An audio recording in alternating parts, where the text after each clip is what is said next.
Hello, this is going to be a little explainer on commits and rollbacks of transactions and how their transactions are display atomicity,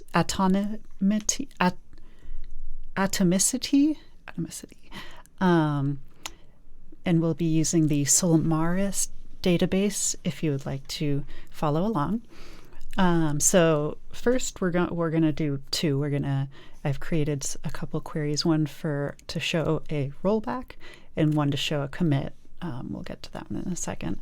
So for the rollback example, we're gonna create a transaction using start, and then I'm gonna similar to the exercise for the homework, I think.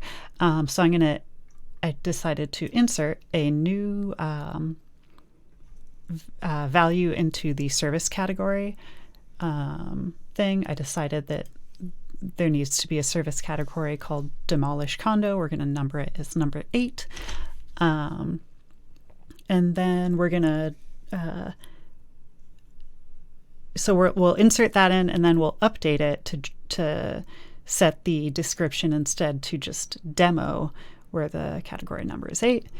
Then since we'll do a rollback, and since this was all part of the same transaction, it will roll back the entire thing.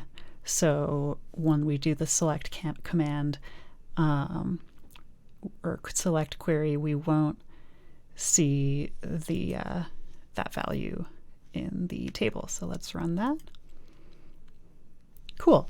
And as you can see, the category number 8 was basically never created because the transaction was unable to be completed.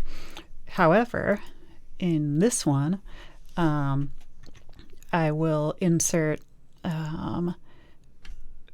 into the same service category table a number 7, which is going to be called, first we're going to insert it as doing floor things, and then it will be updated to be called flooring with category number is 7.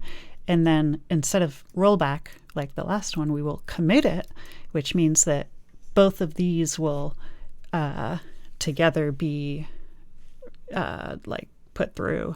And so that way when we do the select clause afterwards, it'll show the new category. Okay, let's run this. Perfect.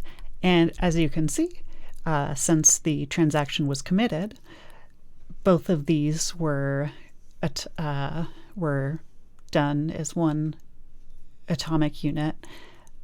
So the category 7 doing floor things was added, and the description was changed to flooring, and that is what's reflected in the final select query output. Okay, hope that makes sense, and have a good rest of your evening.